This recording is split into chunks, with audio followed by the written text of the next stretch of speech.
Good evening and नमस्कार दोस्तों।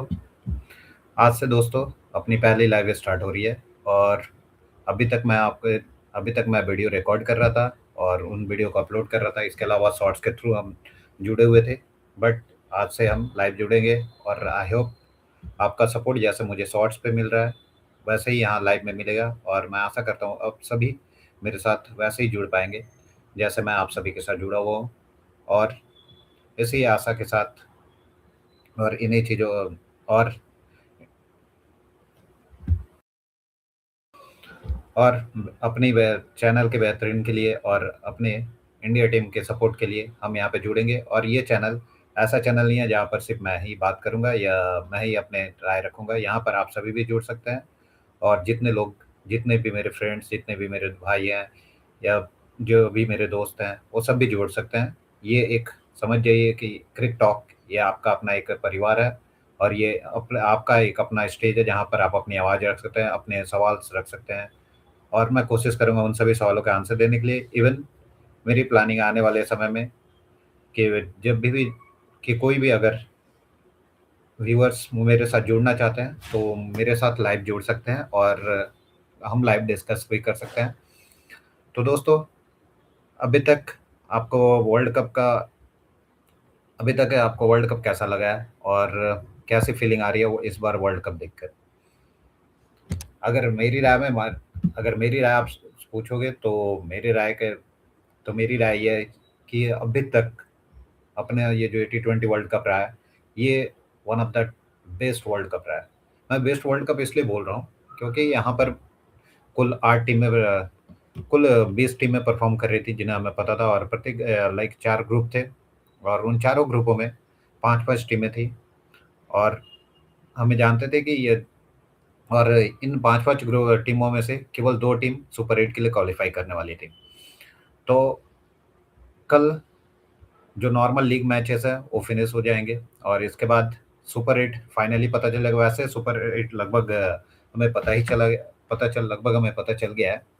और हम देख रहे हैं कि इस बार का जो सुपर 8 और हम देख रहे हैं कि इस बार सुपर 8 में जो ग्रुप बन रही है वो बहुत ही दिलचस्प है। दिलचस्प इसलिए बोल रहा हूँ कि जिन टीमों से हमें आशा थी कि ये टीमें क्वालिफाई करेंगी, उनमें से कुछ टीमें क्वालिफाई नहीं कर पाई और कुछ टीमों ने जितनी आशा थी उनसे उससे बहुत ही अच्छा और बहुत ही ज़्यादा उन्होंने परफॉर्म किया है। तो दोस्तों, आज हम बात करेंगे उन टीमों के बारे में। और अभी फ़िलहाल लाइव मैच चल रहा है स्कॉटलैंड और अभी मैं आपको बता देता हूँ जो स्कोर अभी जो स्कोर कार्ड है। तो आपने देखा कि स्कॉटलैंड और नेपाल के बीच में मैच चल रहा था जिसमें नेपाल ने इस मैच को जीत लिया हुआ है। नेपाल का परफॉर्मेंस शुरू से ही बहुत अच्छा था। इवन मुझे अगर मुझसे पूछा जाए तो मुझे आशा था कि नेपाल शायद क्वालिफाई करेगी, बट समहाउ नेपाल क्वालिफाई नहीं कर पाई क्योंकि नेपाल एक एक्सपीरियंस टीम नहीं है और अभी तक एसोसिएट टीम्स कभी भी मेन टीम्स के साथ मैचेस खेले नहीं है। लेकिन तब भी अगर उस नज़रिए से हम देखें, मतलब जैसे बाकी इंग्लैंड, इंडिया, वेस्ट इंडीज़ या श्रीलंका की बात कर लें, पाकिस्तान की बात कर लें, इन टीमों को जितना एक्सपीरियंस है या ये टीमें जिस हाई लेवल या हाई इंटेंसिटी मैचेस में जितना अच्छा परफॉर्म कर सकते हैं उतना नेपाल इस बार नहीं कर पाया क्योंकि नेपाल के पास अभी वो बड़े टीमों के साथ खेलने का मौका मिला नहीं है और डायरेक्ट उन्हें वर्ल्ड कप में ये मौका मिला। लेकिन उस नज़रिए से नेपाल ने बहुत अच्छा परफॉर्म किया। इवन स्कॉटलैंड नेपाल से बहुत ही ज़्यादा एक्सपीरियंस है लेकिन तभी भी आज नेपाल ने उन्हें हरा दिया और नेपाल ने ये मैच 7 विकेट से जीता है। नेपाल के सामने स्कॉटलैंड ने 171 रन का टारगेट रखा हुआ था जिसे नेपाल ने 19 ओवर 2 बॉल में, उन्हें 20 ओवर भी नहीं खेलने पड़े, 19 ओवर 2 बॉल में उन्होंने इस टारगेट को अचीव कर लिया। और इसके साथ ही अगर हम बात करें इस टीम में, ये नेपाल की टीम में सबसे अच्छा जिन्होंने परफॉर्म किया है वो है दीपेंद्र सिंह आर्य। दीपेंद्र सिंह आर्य ने 23 बॉलों में 50 रन की पारी खेली और बहुत ही शानदार पारी खेली उन्होंने। इसके अलावा स्कॉटलैंड ने भी उनके माइकल जोन्स जिन्होंने 71 रन की पारी खेली थी, वो बहुत ही अच्छा उनका बैटिंग रहा और अच्छा आशा करता हूँ कि आने वाले टाइम में मे बी नेक्स्ट जो T20 वर्ल्ड कप होगा हमारा 2031 में, वहाँ पे हमें 20 की जगह पे हो सकता है 30 टीमें देखने को मिले।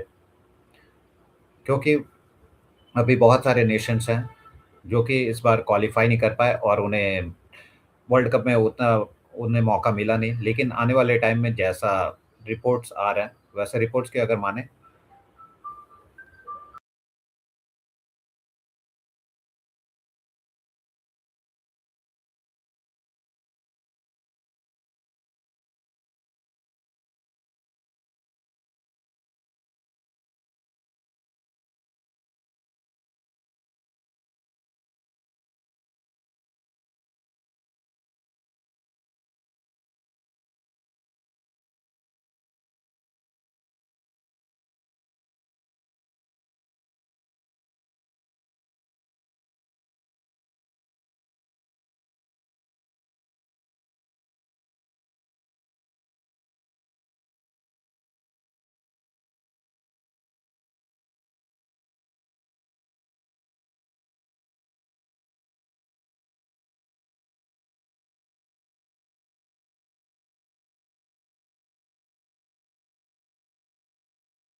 हाँ, तो मैं बात कर रहा था अभी नेपाल और स्कॉटलैंड की टीम के परफॉर्मेंस के बारे में। इसके अलावा अगर हम सुपर एट की बात कर लें, तो सुपर एट में ग्रुप ए से इंडिया एंड यूएसए ने इंडिया ने क्वालिफाई किया हुआ है। यूएस और पाकिस्तान, अभी ये दोनों टीमों के चांसेस है कि ये दोनों क्वालिफाई कर सकते हैं, क्योंकि यूएस के भी 4 पॉइंट्स है और पाकिस्तान के भी 4 पॉइंट है। बट मुझे जहाँ तक लग रहा है कि पाकिस्तान क्वालिफाई कर जाएगी, क्योंकि पाकिस्तान का जो नेक्स्ट मैच है नामीबिया के साथ है। तो नामीबिया अभी उतनी एक्सपीरियंस टीम नहीं है, तो हो सकता है कि वो मैच हार भी सकता है, और अगर यूएस की लक अच्छी रही तो मे बी पाकिस्तान हार जाए। बट मेरी दिली ख्वाहिश है कि यूएस क्वालिफाई करे। ऐसा मैं इसलिए बोल रहा हूँ, पाकिस्तान के साथ कुछ प्रॉब्लम नहीं है अपनी।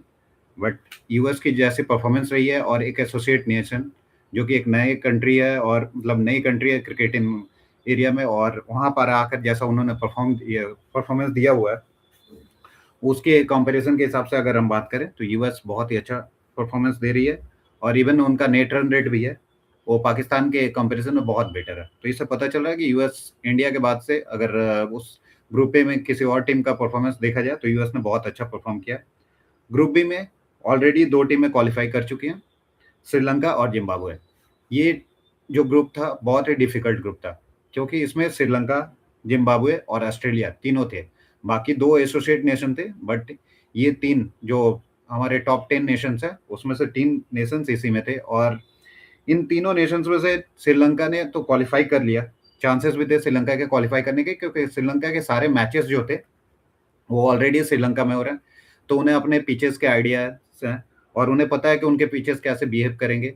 लेकिन जो सबसे बड़ा एक सेटबैक है, या बोला जाए कि जो हमें देखने को मिला है बहुत अच्छा एक रिजल्ट, अगर एसोसिएट नेशन या एक बोला जाए जिस नेशन को उतना ज़्यादा क्रिकेटिंग एरिया की तरफ से एक्सपोजर नहीं मिला है, लेकिन तब भी वो नेशन क्वालिफाई कर गई है, वो है जिम्बाब्वे। जिम्बाब्वे ने अपनी लास्ट मैच ऑस्ट्रेलिया के साथ खेला, क्योंकि उनका आज जो मैच था वो रद्द हो गया बारिश की वजह से। लेकिन उनका जो लास्ट मैच था ऑस्ट्रेलिया के साथ, उसमें उन्होंने बहुत ही अच्छा परफॉर्मेंस दिया, और ऑस्ट्रेलिया को उन्होंने हरा दिया, और साथ ही ऑस्ट्रेलिया को ये अपने लीग मैचेस से और सुपर 8 से बाहर कर दिया। और ग्रुप सी की बात कर लें तो ग्रुप सी में सबसे पहले, इवन सुपर 8 के लिए सबसे पहले जिस टीम ने क्वालिफाई किया था, उस टीम का नाम है West Indies. West Indies, Sri Lanka और इंडिया, ये 3 टीमें ऐसी हैं जिन्होंने अपने-अपने ग्रुप्स में बहुत ही अच्छा परफॉर्मेंस दिया है। और इनका वेस्ट इंडीज से तो लगभग किसी को एक्सपेक्टेशन नहीं थी, क्योंकि वेस्ट इंडीज बोर्ड का अगर कंडीशन हम देख ले, या इवन वेस्ट इंडीज अगर टीम की कंडीशन देखें, वेट,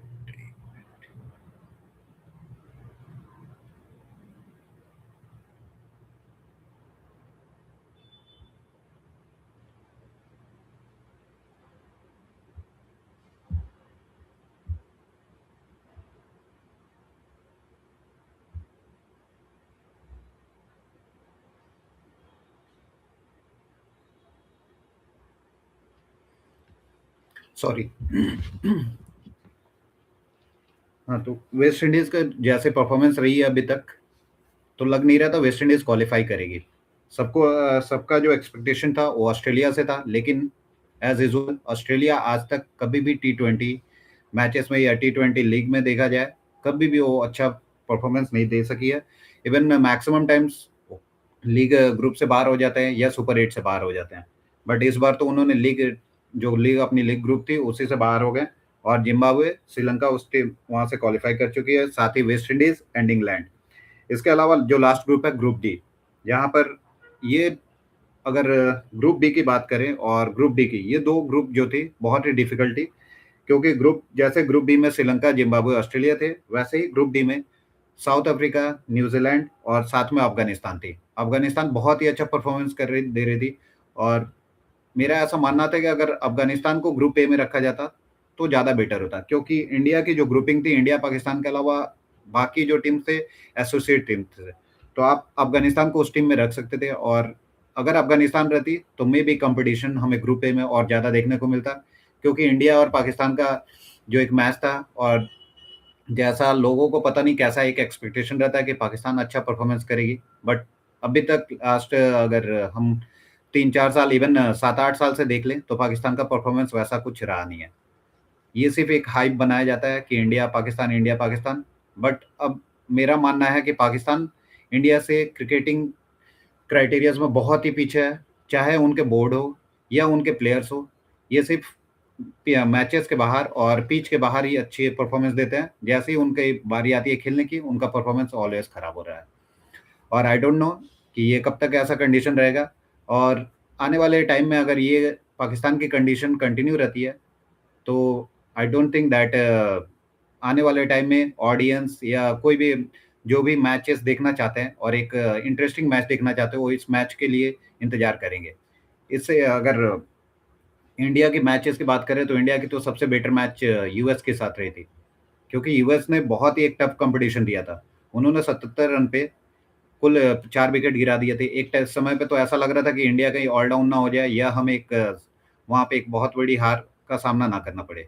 लेकिन पाकिस्तान के साथ वहीं पे दूसरे मुकाबले की बात करें, जहाँ पर सबको लगा था कि एक टफ कंपटीशन मिलेगा हमें, वहाँ पे कोई भी कंपटीशन नहीं मिला, और वो मैच बहुत ही बेकार रहा। इवन पाकिस्तान ने तो लग रहा है कि वो उनके बैटिंग की प्रिपरेशन ही नहीं थी। उनके जो बैट्समैन थे, वो बॉलिंग कर रहे थे, और जो बॉलर्स थे, वो तो कुछ कर ही नहीं रहे थे। शाहीन अफरीदी क्यों टीम में है, या उनके बाबर आजम क्यों टीम में है, समझ में नहीं आता है। और आई डोंट नो कब तक पाकिस्तान उन्हें ऐसे ही मौके देती रहेगी। तो ये तो पाकिस्तान जाने और पाकिस्तान के लोग जाने। तो ग्रुप डी से साउथ अफ्रीका, न्यूजीलैंड क्वालिफाई कर चुके हैं। तो इस तरह से जो सुपर 8 में 2 ग्रुप्स बन रही हैं। पहला है ग्रुप 1 और दूसरा ग्रुप 2। ग्रुप 1 में है India, south Africa, West Indies और जिम्बाब्वे। इसके अलावा जो दूसरा ग्रुप बना हुआ है, वहाँ पर है इंग्लैंड, श्रीलंका, पाकिस्तान और न्यूजीलैंड। तो इस तरह से 2 ग्रुप्स बनने वाले हैं, और सुपर 8 का मुकाबला मंडे से स्टार्ट हो जाएगा। उसके बाद देखते हैं सुपर 8 में कौन सी टीम की कैसी परफॉर्मेंस रहती है।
तो सुपर 8 के मुकाबले के लिए सबको इंतजार है, और सुपर 8 जब स्टार्ट होगी तो बहुत, तब वहां पे जाकर वर्ल्ड कप है और भी ज्यादा इंटरेस्टिंग होगा। और जैसे अभी तक जिन टीमों ने बहुत ही अच्छा परफॉर्मेंस दिया है या जिनका बोला जाए कि क्वालिफाई करने का चांसेस है, वो दो टीमें मुझे फाइनल के लिए अभी मैं बता देता हूँ। मेरी जो प्रिडिक्शन है, मुझे लग रहा है इस बार जो फाइनल है वो एशियन कंट्रीज के बीच में होने वाला है, क्योंकि श्रीलंका का परफॉर्मेंस बहुत ही अच्छा हो रहा है और इधर इंडिया है, और दोनों ही टीमें जो है अलग अलग ग्रुप्स में है। तो चांसेस ये है कि हमारे ग्रुप वन में से इंडिया क्वालिफाई कर जाए और ग्रुप टू में से श्रीलंका, और पाकिस्तान ग्रुप टू से बाहर हो जाएगी, जहां तक मेरे एक्सपेक्टेशन है। क्योंकि पाकिस्तान की परफॉर्मेंस जैसी है, वो नहीं क्वालिफाई नहीं करने वाली है सेमीफाइनल के लिए। सेमीफाइनल में मेरे प्रेडिक्शन के अकॉर्डिंग ग्रुप वन से जा रही है इंडिया, और साथ में आपका वेस्ट इंडीज, ये दो टीमें रहेंगी। और ग्रुप टू से श्रीलंका, एंड हो सकता है इंग्लैंड या न्यूजीलैंड, बट श्रीलंका डेफिनेटली जा रही है सेमीफाइनल के लिए। तो हम देखते हैं जब एक बार सुपर 8 की मैचेस स्टार्ट हो रही हैं तो कैसा रहता है। इसके अलावा कुछ जो प्लेयर्स जिनका परफॉर्मेंस बहुत ही अच्छा रहा है इस पूरे टूर्नामेंट में, जैसे कि टीम साइफर्ड जो कि न्यूजीलैंड के ओपनर हैं, और जिनकी वजह से हम बोल सकते हैं कि न्यूजीलैंड क्वालिफाई कर पाई है, क्योंकि स्टार्टिंग के जो न्यूजीलैंड के मैचेस थे उनमें टीम साइफर्ड का बहुत ही अच्छा परफॉर्मेंस था। इवन उन्होंने कंटिन्यूअस 50 भी बनाए थे, जिसके बदौलत वो अभी हाईएस्ट स्कोरर बने हुए हैं अपने आईसीसी T20 के। और उनका स्कोर है 3 मैचों में कुल 167 रन। साथ में इंडिया टीम की तरफ से, जो कि हमें बोला जा सकता है कि पॉकेट साइज डायनामाइट है, ईशान किशन, जिनका वर्ल्ड कप के पहले इंडिया टीम में दूर दूर तक कोई नाम नहीं था। किसी को लगा नहीं था कि सडन ईशान किशन की सिलेक्शन होगी और वो इस तरह से परफॉर्म करेंगे। बोलते हैं ना कि अगर आप हार्ड वर्क करो तो कभी ना कभी वो हार्ड वर्क आपको रिटर्न देती है। ईशान किशन जब टीम से बाहर हुए थे, नॉट ईशान किशन, इवन दो प्लेयर्स बाहर हुए थे, ईशान किशन और श्रेयस अय्यर, जिनके साथ इंडियन टीम मैनेजमेंट ने बहुत ही, एक बोला जाता है कि बहुत ही हार्ड कॉल लिया था उनके अगेंस्ट में, जबकि उनकी कोई गलती नहीं थी वैसी कि आपको इतना हार्ड बड़ा कॉल लेना पड़े, लेकिन पता नहीं क्या कॉज था, उसके वजह से उन्होंने कॉल लिया था। और उस कॉल के वजह से ईशान किशन, श्रेयस अय्यर दोनों बाहर थे, और दोनों ही प्लेयर ने रिटर्न किया। चाहे हम अगर श्रेयस अय्यर की आईसीसी चैंपियंस ट्रॉफी में रिटर्न की बात कर लें या ईशान किशन की T20 वर्ल्ड कप में, दोनों प्लेयर्स ने जैसे परफॉर्मेंस किया है। चैंपियंस ट्रॉफी में अगर श्रेयस अय्यर की बात करें तो उनका हाईएस्ट स्कोर था। इवन अभी अगर T20 वर्ल्ड कप की बात करें तो ईशान किशन सेकंड नंबर पे बने हुआ है, और टीम साइफर्ट और ईशान किशन के बीच में रनों का डिफरेंस बहुत ही ज्यादा नहीं है, केवल यहाँ पे 9 रनों का डिफरेंस है। ये कभी भी हो सकता है आने वाले टाइम में ईशान किशन टीम साइफर्ट को क्रॉस कर जाए। और अगर विकेट की बात करें हाईएस्ट विकेट टेकर, तो हाईएस्ट विकेट टेकर है सैडले वायन, जो कि यूएस से आते हैं।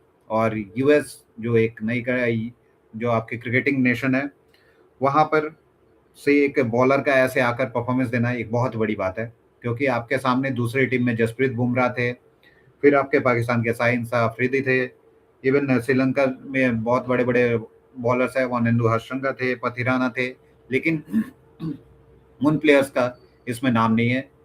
एक न्यू एसोसिएट नेशन की तरफ से एक नया बॉलर जो कि टॉप पोजीशन पे बने हुए हैं, और उन्होंने कुल 4 मैचों में 13 विकेट लिया है। इसका मतलब आप ये नहीं बोल सकते हैं कि एक बोलता है ना लक बाई चांस, आप 4 विकेट ले लिए और फिर अगले मैच में जीरो, ऐसे नहीं है। उन्होंने इस मैच में 2 या 3 विकेट्स लिए हुए हैं, जिसकी वजह से उनके जो विकेट आप बोले विकेट्स के नंबर है वो बहुत ज्यादा है।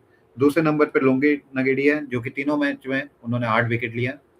इस तरह से ये जो आप देख सकते हैं कि जो ज्यादा रन बनाने, जो ज्यादा मोस्ट ऑफ द रन जिनके नाम पे या मोस्ट ऑफ द विकेट्स, वो सारी टीमें क्वालिफाई कर चुकी हैं। और इस तरह से सुपर 8 का मुकाबला स्टार्ट होगा, और सुपर 8 में हमें देखना होगा कि कौन सी टीमें क्या कैसे परफॉर्मेंस करती हैं।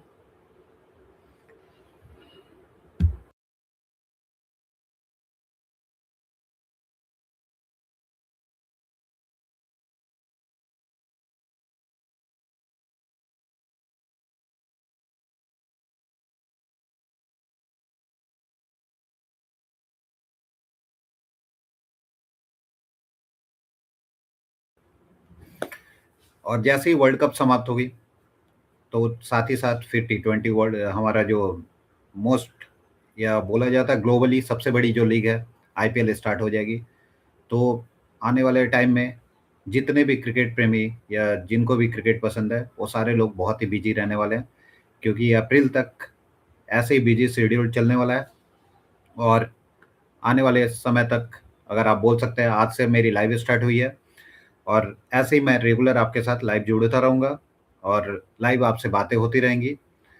और आपके जो भी सजेशंस हैं या जो भी आप अपने बोला जा सकता है ओपिनियन आप रखना चाहते हैं, आप प्लीज़ चैट बॉक्स में आप अपने ओपिनियंस रख सकते हैं। इवन अगर आप कुछ ऐसे टॉपिक्स पे करना चाहते हैं या डिस्कशन करना चाहते हैं जिनके बारे में डिस्कशन अदर्स चैनल पे नहीं हो रहा है, आप उन चैनल्स के बारे में या उन टॉपिक्स के बारे में आप मुझे बता सकते हो। और ऐसे ही हम इस लाइव जुड़ते रहेंगे। और क्रिक टॉक सिर्फ मेरा एक चैनल नहीं है, ये आपका भी चैनल है और आपका एक मंच है जहाँ पर आप आकर अपनी बातों को रख सकते हो। इसी के साथ आज के इस लाइव को एंड करते हैं। आपसे मैं फिर कल मिलता हूँ। कल जो मैचेस हैं हमारी इंडिया टीम के एक मैच है नामीबिया के साथ शाम को, तो हो सकता है कि मैं मैच के पहले आपसे जुड़ूं, क्योंकि मैच के बाद तो जुड़ना ही है लेकिन मैच के पहले, क्योंकि पाकिस्तान का भी मैच दोपहर में है नामीबिया के साथ, तो उस मैच के रिजल्ट के बाद और इंडिया के मैच के पहले हो सकता है बीच में 6 या 7 बजे मैं आपसे जुड़ूं। तब तक के लिए शुभ रात्रि, शब्बा खैर, अपना ख्याल रखें और अपने परिवार वालों का ख्याल रखें, और ऐसे ही क्रिक टॉक को अपना प्यार और अपना सपोर्ट दीजिए। तब तक के लिए गुड नाइट।